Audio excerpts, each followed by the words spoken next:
अस्सलामुअलैकुम, आप देख रहे हैं स्टार एशिया न्यूज और मैं हूं अक्सा खान। हेडलाइंस आपने जानी, बुलेटिन का बाकायदा आगाज करें और सबसे पहले खबर आपको दें कि पाकिस्तान तहरीक इंसाफ ने supreme court practice and procedure ordinance को सिंध हाई कोर्ट में भी चैलेंज कर दिया है। तहरीक इंसाफ सिंध के सदर हलीम आदिल शेख ने supreme court practice and procedure ordinance के खिलाफ आईनी दरखास्त दायर की है। दरखास्त में मौकिफ अपनाया गया है कि practice and procedure ordinance supreme court के फैसले की वाज़ेह खिलाफ वर्जी है। Chief justice Pakistan justice Qazi Faez Isa की सरबराही में कायम बेंच ने करार दिया था कि ऑर्डिनेंस सिर्फ इमरजेंसी की सूरत में आ सकता है। हलीम आदिल शेख ने दरखास्त में कहा कि सुप्रीम कोर्ट का फैसला है कि पार्लियामेंट इजलास के फौरी बाद कोई ऑर्डिनेंस जारी नहीं हो सकता। जस्टिस काजी फायज ईसा अपने ही फैसले के खिलाफ वर्जी कर रहे हैं। हुकूमत ऑर्डिनेंस के जरिए जजेस को सियासत में मुलविस कर रही है। दरखास्त में सिंध हाई कोर्ट से इस्तदा की गई है कि supreme court practice and procedure ordinance को कालअदम करार दे और अदालती फैसले तक उस पर अमल दरामद को रोका जाए।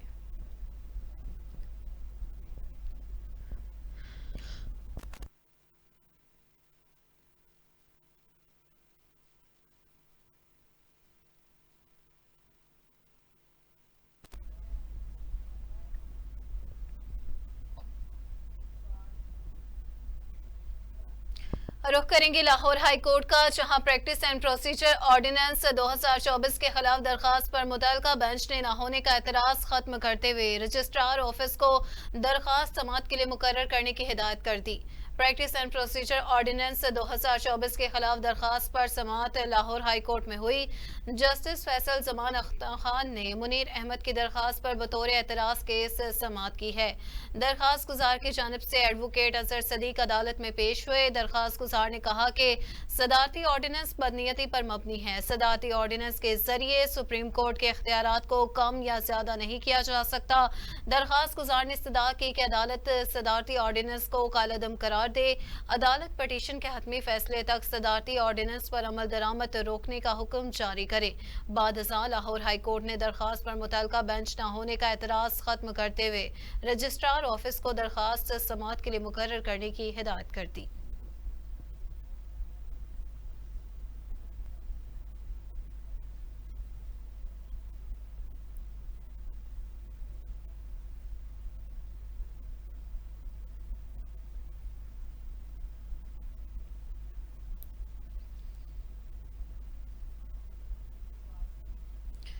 रुख करेंगे सिंध हाई कोर्ट का, जहां 17 साल की लड़की समेत 10 साल से ज्यादा लापता अफराद की बाजियाबी से मुतालिक दरखास्तों पर समाअत हुई है। मुतादिद लापता अफराद के अहल खाना अदालत में पेश ना हो सके। अदालत ने JITs और सूबाई टास्क फोर्स के जरिए इजलास करने की हिदायत करते हुए लड़की समेत दीगर शहरियों की बाजियाबी के लिए कार्रवाई जारी रखने का हुक्म दे दिया। अदालत ने दरखास्तों की मजीद समाअत 4 हफ्तों के लिए मुलतवी कर दी है।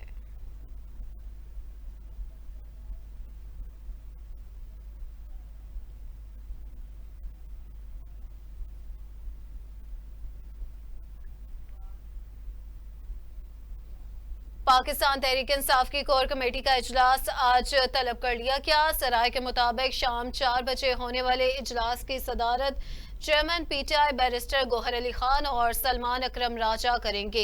इजलास में मुल्की सियासी सूरत हाल, मुजवजा आईनी तरमीम और बानी तहरीक इंसाफ के केसों पर मुशावरत की जाएगी। इजलास में लाहौर के बाद पंजाब के दीगर शहरों में जलसों से मुतल्लिक प्लान भी तश्कील दिया जाएगा। जराए ने मजीद बताया कि इजलास में इलेक्शन कमीशन के सुप्रीम कोर्ट के फैसले पर अमल दरामद न करने के हवाले से भी हिकमत अमली बनाई जाएगी।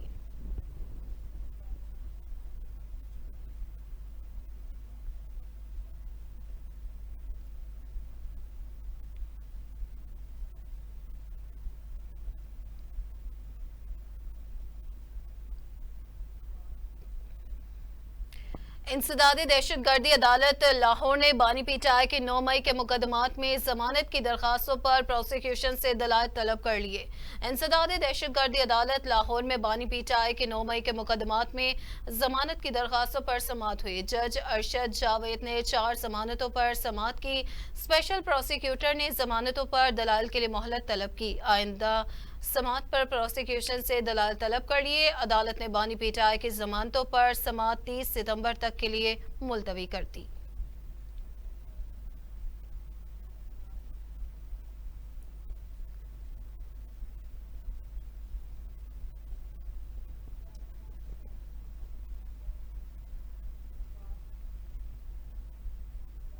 मुज़ाकरात हर मसले का हल हैं। बातचीत से मसाइल हल किए जा सकते हैं। तमाम जमातों के एक पेज पर होने से ही मसाइल हल होंगे। सियासी जमातें कौमी मुफाद को ज़ाती मुफाद से बालातर रखें। स्पीकर पंजाब असम्बली मलिक अहमद खान की प्रेस कॉन्फ्रेंस। कहा, पार्लियामेंट ने कानून पास करके इस चीज़ को वाज़े कर दिया है कि कानून में जिनकी पार्लिमानी हैसियत होगी मखसूस नशिस्तें भी उन्हें मिलेंगी। ये मुमकिन नहीं कि आपकी सोसाइटी में डायलॉग ना हो।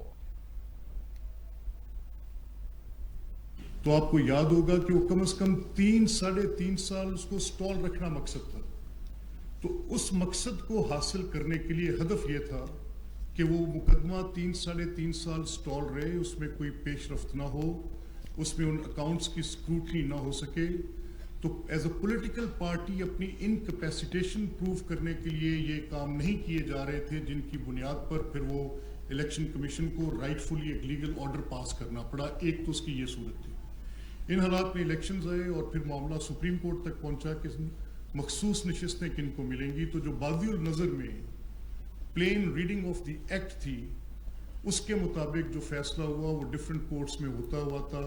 मंतकी नतीजा उसका ये हुआ कि जो पार्लिमानी हैसियत नहीं रखते, जिनकी पॉलिटिकल पार्टी की इलेक्शन कमीशन के अंदर इनकैपेसिटेशन है टू सबमिट दैट, तो वो सीटें किसी और को दी जाएंगी जिनकी पार्लिमानी हैसियत होगी। लेकिन सुप्रीम कोर्ट ने उसको टर्न डाउन कर दिया। तो अब ये जो सुप्रीम कोर्ट ने टर्न डाउन किया, उन्होंने एक अपना ऑर्डर दिया और उसमें उन्होंने कहा कि जो पहले लोग एफिडेविट्स दे चुके हैं, उन एफिडेविट्स के ऊपर जाकर फिर वो एक नया एफिडेविट दें। तो वो फिर एक नई बहस खुलती थी कि पहले एक हल्फनामा दिया हुआ है, फिर एक हल्फनामा आएगा, ओथ्स एक्ट का क्या होगा, ये कैसे हो सकता है। अगर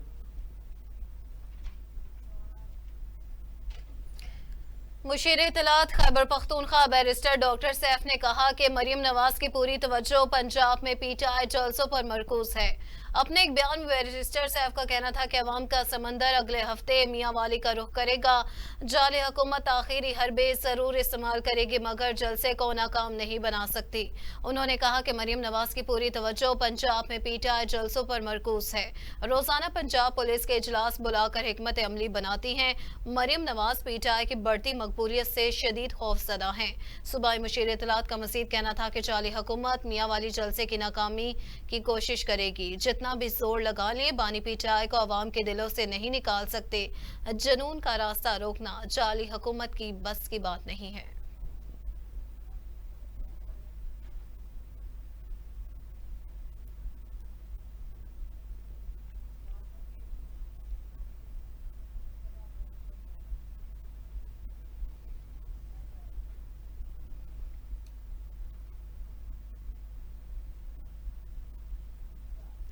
साबिक विफाकी वज़ीर फवाद चौधरी ने कहा कि जस्टिस मंसूर अली शाह का बतौर चीफ जस्टिस नोटिफिकेशन फौरी जारी किया जाए। इस्लामाबाद हाई कोर्ट के बाहर मीडिया से गुफ्तगू करते हुए फवाद चौधरी का कहना था कि आईनी तरमीम के खिलाफ वकला मुत्तहिद है। जस्टिस मंसूर अली शाह का नोटिफिकेशन जारी नहीं किया जाता तो लॉन्ग मार्च किया जाए। वकला तहरीक इंसाफ, JUI, GDA, जमात इस्लामी को लॉन्ग मार्च का साथ देना चाहिए। उन्होंने कहा कि आईनी तरमीम लाने की कोशिश खौफनाक है। आईनी तरमीम पर वकला सियासी जमातों को आगे बढ़ना होगा। साबिक विफाकी वज़ीर का मज़ीद कहना था कि तरमीम आ गई तो आइन को नाकाबिले तलाफी नुकसान पहुंचेगा। ये असेंबली ऑफ फॉर्म 47 की पैदावार है, अवाम की नुमाइंदगी नहीं कर रही। सुप्रीम कोर्ट के हुक्म पर अमल दरामद नहीं हो रहा। इस तरह तो आइन लपेटा जाएगा।